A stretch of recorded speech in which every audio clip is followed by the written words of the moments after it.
Assalamualaikum warahmatullahi wabarakatuh.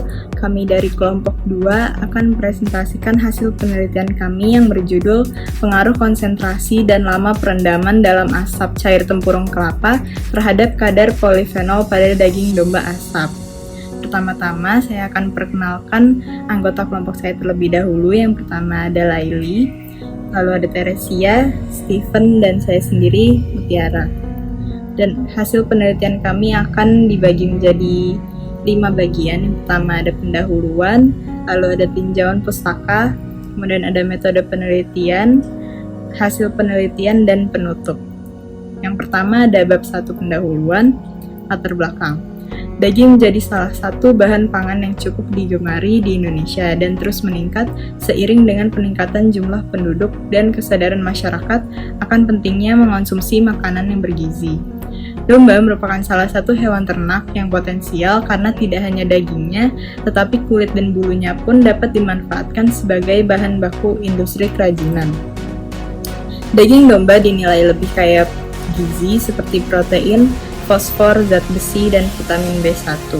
Akan tetapi, daging domba juga mengandung kadar kolesterol yang cukup tinggi yang menjadi halangan bagi konsumen untuk mengonsumsi daging domba. Oleh karena itu, diperlukan alternatif dalam pengolahan daging agar dapat menurunkan kadar kolesterolnya. Kadar kolesterol daging dapat diturunkan melalui pengolahan salah satunya penggunaan asap cair tempurung kelapa. Metode pengasapan dengan asap cair memiliki keunggulan dibanding pengasapan tradisional. Metode ini juga mempertahankan nilai nutrisi, mengandung senyawa antioksidan yang mampu memperlambat reaksi oksidasi lemak, sehingga lemak tidak mengalami kerusakan dan tentunya ramah lingkungan. Senyawa polifenol dalam asap cair tempurung kelapa memutus rantai oksidasi lemak dalam tahap inisiasi, sehingga dapat menurunkan kadar kolesterol pada daging domba. Berdasarkan uraian tersebut, kami penulis tertarik untuk menganalisis lebih lanjut mengenai pengaruh konsentrasi dan lama perendaman dalam asap cair tempurung kelapa terhadap kadar polifenol pada daging domba asap. Kemudian, berdasarkan latar belakang tersebut, penulis merumuskan masalah ini sebagai berikut. Yang pertama, bagaimana pengaruh konsentrasi dan lama perendaman dalam asap cair tempurung kelapa terhadap kadar polifenol daging domba asap. Yang kedua, berapakah konsentrasi penggunaan uap yang dapat menghasilkan daging domba dengan kadar polifenol terbaik. Yang ketiga, berapakah lama waktu perendaman dalam konsentrasi terpilih yang dapat menghasilkan daging domba dengan kadar polifenol terbaik. Kemudian dalam makalah ini, penulis mempunyai tujuan yang saling berkaitan dengan rumusan masalah sehingga tujuan tersebut dapat tercapai. Adapun tujuan dapat diuraikan sebagai berikut. Untuk yang pertama, untuk mengetahui pengaruh konsentrasi dan lama perendaman dalam asap cair tempurung kelapa terhadap kadar polifenol daging domba asap. Yang kedua, untuk mengetahui konsentrasi penggunaan uap yang dapat menghasilkan daging domba dengan kadar polifenol terbaik. Yang ketiga, untuk mengetahui lama waktu perendaman dalam konsentrasi terpilih yang dapat menghasilkan daging domba dengan kadar polifenol terbaik. Kemudian untuk manfaat penelitiannya, hasil penelitian ini diharapkan dapat dijadikan sumber informasi ilmiah ataupun praktis untuk peneliti, akademisi, dan industri produk daging asap pada penggunaan asap cair tempurung kelapa dalam menghasilkan daging dengan kandungan kolesterol rendah yang aman dikonsumsi oleh semua konsumen, khususnya bagi konsumen yang menderita kolesterol tinggi. Selanjutnya akan dilanjutkan oleh teman saya. Perkenalkan, nama saya Teresia Abdullah Rahmani dengan NIM akhir 047. Sini saya akan menjelaskan tentang tinjauan pustaka. Yang pertama adalah definisi dan susunan daging. Daging didefinisikan sebagai semua jaringan hewan dan semua produk hasil pengolahan jaringan tersebut dapat dimakan. Menurut Suparno, komposisi kimia daging secara umum terdiri dari air, protein, lemak, karbohidrat, substansi non-protein, dan substansi lainnya. Yang kedua adalah daging domba. Domba memiliki ciri khas warna merah jambu, terdiri dari serat halus, dan konsistensi daging yang sangat tinggi. Baunya sangat unik, lemaknya berwarna putih, dan terdapat banyak di bagian otot. Untuk komponen kimiawi adalah air, protein, lemak, dan abu, serta senyawa non-protein dan vitamin. Selanjutnya, polifenol. Polifenol merupakan komponen yang bertanggung jawab atas aktivitas antioksidan pada buah dan sayuran. Senyawa fenol disebut sebagai antioksidan alami karena memiliki sifat pemulung radikal bebas dan dapat memicu aktivitas antioksidan. Selanjutnya, asap cair. Asap cair yang digunakan adalah asap cair tempurung kelapa, yaitu hasil kondensasi asap tempurung kelapa melalui proses pirolisis pada suhu sekitar 400 derajat Celcius dan berperan sebagai antioksidan dan antimikroba serta memberikan efek warna dan citra rasa khas asap pada produk pangan. Untuk keuntungannya, antara lain rasa yang lebih kuat dan hilangnya rasa lebih mudah dikendalikan. Selanjutnya, untuk rancangan percobaan tersarang. Karakteristik dari rancangan bersarang yakni yang membedakan mereka dari desain multifaktor atau lebih dari satu atau dua faktor lain adalah kategori faktor bersarang dalam setiap tingkat faktor utama yang berbeda. Faktor utama bisa diperbaiki atau acak, sedangkan faktor bersarang biasanya acak. Terdapat beberapa fungsi dalam penggunaan rancangan bersarang, yaitu rancangan tersarang biasa dilakukan apabila dalam suatu eksperimentasi tingkat atau taraf satu faktor, misal faktor B yang mirip tapi tidak identik, dikenakan untuk taraf yang berbeda pada faktor lain, misal faktor A. Selanjutnya, uji normalitas. Uji normalitas adalah sebuah uji yang dilakukan dengan tujuan untuk menilai sebaran data pada sebuah kelompok data atau variabel. Apakah sebaran tersebut berdistribusi normal ataukah tidak? Berdasarkan pengalaman empiris beberapa pakar statistik, data yang banyaknya lebih dari 30 angka atau N lebih dari 30, maka sudah dapat diasumsikan distribusi normal, biasa dikatakan sebagai sampel besar. Selanjutnya, uji independensi, yaitu uji kebebasan ini yang digunakan untuk memeriksa dari dua variabel apakah dia bebas atau tidak, sehingga kita dapat menyimpulkan apakah kedua peubah tersebut saling bebas atau tidak berpengaruh, ataukah keduanya saling berkaitan atau berpengaruh. Sebelum menguji, kita harus mendefinisikan hipotesis yaitu H0, yaitu variabel saling bebas, dan H1, artinya variabel tidak saling bebas. Selanjutnya, uji homogenitas. Pengujian atau uji homogenitas bertujuan untuk meyakinkan bahwa sekumpulan data yang akan diukur memang berasal dari populasi dan homogen atau sama. Perhitungan homogenitas dilakukan peneliti saat ingin membandingkan sebuah sikap, intensi, atau perilaku pada dua kelompok populasi. Selanjutnya, analisis variansi. Analisis variansi adalah sebuah analisis statistik yang menguji perbedaan rata antar grup. Grup di sini bisa berarti kelompok atau jenis perlakuan. Analisis variansi merupakan prosedur uji statistik yang mirip dengan t-test. Namun, kelebihan dari ANOVA adalah dapat menguji perbedaan lebih dari dua kelompok. Hasil akhir dari analisis ANOVA adalah nilai f-test atau f-hitung, yang nantinya akan dibandingkan dengan nilai pada tabel F. Jika nilai f-hitung lebih dari f-tabel, maka dapat disimpulkan menerima H1 dan menolak H0, atau yang berarti ada perbedaan bermakna rata pada semua kelompok. Selanjutnya, uji lanjutan post-hoc. Dalam pengujian ANOVA, kita dapat menarik kesimpulan apakah menerima atau menolak hipotesis. Namun, kita tidak bisa mengatakan bahwa yang terbaik hanya dengan memperhatikan rata-rata dari setiap metode tersebut. Untuk menjawab pertanyaan metode manakah yang berbeda, maka kita menggunakan uji lanjutan post-hoc. Untuk selanjutnya adalah metodologi penelitian, dan uji yang digunakan adalah yang pertama adalah uji normalitas untuk menguji kenormalan data residual. Yang kedua adalah uji homogenitas varians untuk menguji apakah varians dari residual itu homogen. Yang ketiga adalah uji independensi Galat untuk menguji apakah residual saling bebas, dan yang keempat adalah uji heteroskedastisitas untuk menguji apakah residual memenuhi asumsi identik. Untuk selanjutnya adalah ANOVA dalam rancangan tersarang untuk menguji ada tidaknya perbedaan rata-rata kadar polifenol berdasarkan konsentrasi asap cair tempurung kelapa dan lama perendamannya. Untuk uji lanjutan adalah uji Tukey untuk membandingkan pasangan rata-rata berdasarkan faktor A atau BA setelah ANOVA dilakukan.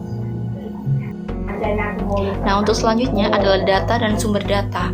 Data yang akan menjadi materi penelitian ini yaitu data mengenai kadar polifenol daging domba asap berdasarkan konsentrasi dan lama perendaman dalam asap cair tempurung kelapa. Dan untuk sumber datanya adalah penulis memperoleh data dari skripsi yang berjudul Pengaruh Konsentrasi dan Lama Perendaman dalam Asap Cair Tempurung Kelapa terhadap kadar polifenol, kolesterol, dan akseptabilitas daging domba asap. Selanjutnya adalah variabel penelitian. A adalah konsentrasi asap cair tempurung kelapa dengan taraf 0%, 3%, dan 6%. Untuk BA adalah lama perendaman dalam menit dengan taraf 15 menit dan 30 menit. Untuk responnya adalah kadar polifenol. Untuk selanjutnya ada langkah pengujian. Yang pertama adalah menentukan denah rancangan tersarang atau nested design, kemudian menentukan alur analisis data. Selanjutnya melakukan pengujian ANOVA dengan menggunakan software Minitab, melakukan uji lanjutan dengan menggunakan uji 2K, lalu mendapatkan data dan plot residual, kemudian melakukan pengujian normalitas residual, dan yang terakhir adalah melakukan pengujian homogenitas residual. Oke, selanjutnya adalah hasil dan pembahasan. Untuk data penelitiannya di sini kami peroleh dari skripsi dengan judul Pengaruh Konsentrasi dan Lama Perendaman dalam Asap Cair Tempurung Kelapa terhadap kadar polifenol, kolesterol, dan akseptabilitas daging domba asap. Skripsi ini publis oleh Cucu Nuraini. Oke, untuk melakukan uji rancangan tersarang di sini ada beberapa asumsi yang harus dipenuhi. Oke, di sini ada uji normalitas, uji independensi, uji heterogestasitas, dan uji homogenitas. Oke, untuk pertama adalah uji normalitas. Di sini untuk hipotesisnya yaitu H0 data residual berdistribusi normal, sedangkan untuk H1-nya yaitu data residual tidak berdistribusi normal. Oke, untuk daerah kritisnya yaitu p-value di bawah 5%. Berdasarkan hasil analisis normalitas, diputuskan bahwa H0 gagal ditolak karena dengan kita peroleh di sini nilai p-value-nya yaitu lebih dari 0,15, sehingga dia di luar daerah kritis, maka dari itu H0 gagal ditolak sehingga data residual berdistribusi normal. Oke, selain dari analisis secara matematis, kita juga dapat memperoleh asumsi normalitas ini dari residual secara visual dengan membuat histogram pada data residual. Oke, jika data histogram ini cenderung berbentuk seperti lonceng bel, maka data tersebut memenuhi distribusi normalitas. Oke, berdasarkan hasil visual yang kami peroleh, data residual ini berdistribusi normal karena dia cenderung berbentuk seperti lonceng bel walaupun tidak sempurna. Oke, selanjutnya adalah uji independensi. Uji independensi ini dilakukan untuk mengetahui apakah nilai antar residual itu memiliki korelasi atau tidak. Oke, berdasarkan plot yang kami peroleh, tidak ditemukan adanya pola tertentu dan juga tidak simetris, sehingga residual ini bersifat independen, maka residual ini tidak memiliki korelasi satu sama lain. Oke, selanjutnya adalah uji heterogestasitas. Uji ini memiliki makna untuk melihat residual memenuhi asumsi atau tidak, asumsi identik ya. Oke, dari plot yang kita peroleh yaitu plot residual versus fits. Di sini itu residualnya tersebar secara acak dan tidak memiliki pola tertentu, sehingga residual ini memiliki asumsi identik ya. Oke, selanjutnya adalah uji homogenitas. Di sini untuk hipotesisnya yaitu H0 varian residual homogen dan untuk H1-nya yaitu varian residual heterogen dengan daerah kritis p-value di bawah 5%. Oke, di sini kita peroleh nilai p-value sebesar 0,615. Maka dari itu dapat diputuskan bahwa H0 gagal ditolak. Maka dari itu dapat disimpulkan bahwa variasi dari residual ini itu homogen. Oke, karena keempat asumsi sudah terpenuhi, selanjutnya kita lakukan uji rancangan tersarang. Di sini hipotesisnya terbagi menjadi dua. Yang pertama yaitu hipotesis perlakuan konsentrasi dengan H0, yaitu tidak ada perbedaan signifikan pada kadar polifenol daging domba asap berdasarkan tingkat konsentrasi. Dan H1-nya yaitu paling sedikit terdapat satu tingkat konsentrasi yang berpengaruh signifikan terhadap kadar polifenol daging domba. Selanjutnya, untuk hipotesis perlakuan konsentrasi dalam setiap level lama perendaman, H0-nya yaitu tidak terdapat perbedaan yang signifikan pada kadar polifenol daging domba asap berdasarkan lama perendaman. Dan H1-nya yaitu minimal terdapat satu tingkat lama perendaman yang berpengaruh signifikan terhadap kadar polifenol daging domba asap. Untuk daerah kritisnya yaitu p-value di bawah 5%. Ini adalah tabel analisis variansi yang telah kami peroleh. Oke, di sini kita peroleh nilai p-value untuk faktor konsentrasi sebesar 0. Maka dari itu dapat diputuskan bahwa H0 ditolak. Maka dari itu paling sedikit terdapat satu tingkat konsentrasi yang berpengaruh signifikan terhadap kadar polifenol daging domba. Oke, selanjutnya untuk faktor lama perendaman yang tersebar dalam konsentrasi, di sini p-value-nya yaitu 0,003. Dia juga di bawah 5%, maka dapat diputuskan bahwa H0 juga bertolak. Maka dari itu dapat disimpulkan minimal terdapat satu tingkat lama perendaman yang berpengaruh signifikan terhadap kadar polifenol daging domba asap. Oke, selanjutnya adalah uji lanjut. Di sini kami menggunakan uji lanjut juga karena asumsi homogenitas variasi data telah terpenuhi. Oke, di sini ada dua tabel. Untuk yang tabel pertama seperti ini, yaitu respon dengan konsentrasi, faktor konsentrasi itu ya. Untuk interpretasinya yaitu terdapat perbedaan kadar polifenol berdasarkan konsentrasi asap cair tempurung kelapa, sehingga rata-rata polifenol terbagi dalam 3 grup. Dan selanjutnya yaitu rata-rata kadar polifenol terbesar terjadi ketika konsentrasi asap cair sebesar 6%. Di sini rata-ratanya yaitu 10,18. Oke, selanjutnya untuk tabel yang kedua ini tabel untuk faktor lama perendaman yang tersarang pada faktor konsentrasi. Di sini interpretasinya yaitu terdapat perbedaan kadar polifenol berdasarkan lama perendaman asap cair tempurung kelapa pada setiap level konsentrasi, sehingga rata-rata kadar polifenol terbagi dalam 4 grup. Oke, di sini juga diperoleh bahwa yang menghasilkan rata-rata terbesar adalah lama perendaman dengan waktu 30 menit dan konsentrasi 6%, dengan rata-rata sebesar 10,90. Itu untuk rata-rata kadar polifenolnya. Oke, selanjutnya adalah penutup. Untuk kesimpulannya, yang pertama terdapat pengaruh yang signifikan antara konsentrasi asap cair tempurung kelapa maupun lama waktu perendaman terhadap kadar polifenol daging domba asap. Yang kedua, konsentrasi asap cair tempurung kelapa yang menghasilkan kadar polifenol tertinggi yaitu kadar polifenol dengan konsentrasi 6% dan rata-ratanya yaitu sebesar 10,18. Kemudian yang ketiga yaitu waktu perendaman dengan konsentrasi asap cair tempurung kelapa sebesar 6% yang menghasilkan kadar polifenol tertinggi yaitu 30 menit dengan kadar polifenol sebesar 10,90 secara rata-rata. Oke, untuk sarannya untuk masyarakat, waktu perendaman dengan konsentrasi asap cair tempurung kelapa sebesar 6% menghasilkan kadar polifenol tertinggi yaitu 30 menit. Dengan demikian, daging domba asap ini memiliki tingkat kolesterol yang jauh lebih rendah dan ramah lingkungan. Untuk penelitinya, kami menyadari bahwa masih terdapat kekurangan dalam penyusunan penelitian kami, serta kurangnya informasi terkait metodologi penelitian dari rujukan skripsi.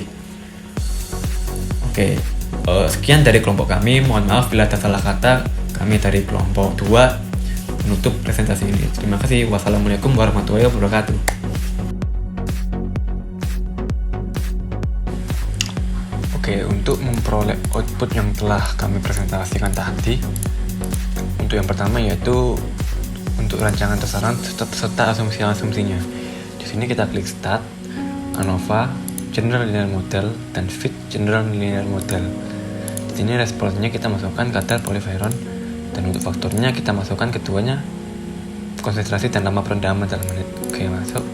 Kemudian kita klik Random atau Next. Nah, di sini lama perendaman itu terserang pada faktor konsentrasi.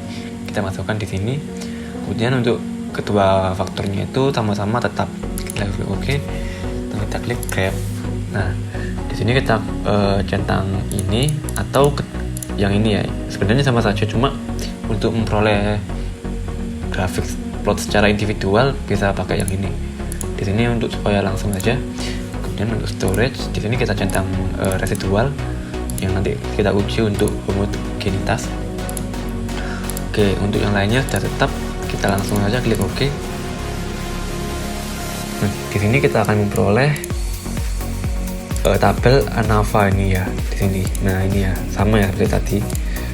Dan untuk plot-plotnya seperti ini ya, untuk uji asumsinya. Oke, selanjutnya untuk yang homogenitas kita peroleh dari Stat, ANOVA, Test for Equal Variance. Nah, di sini responnya kita masukkan residual dan faktornya yaitu konsentrasi, yaitu faktor utamanya ya. Oke, di sini kita klik Option dan kita centang Use Test based on normal distribution. Oke, dan kita klik OK. Di sini kita akan peroleh hasil plot untuk homogenitas varians dan p-value berdasarkan Bartlett test. Oke, ini sama. Oke, setelah itu kita lanjutkan untuk uji terkait, yaitu klik start, ANOVA, general linear model, dan klik comparison. Nah, di sini kita centang yaitu K dan kita centang keduanya. Ini bisa dicentang karena memenuhi homogenitas itu ya. Kita klik OK. Nah, di sini akan kita peroleh hasil tabel uji K. Di sini ada 2 ya untuk kedua jenis faktor tadi. Di sini ini ada 2. Di sini juga akan ada 2. Dan karena keduanya juga tetap faktor tetap. Oke, mungkin begitu.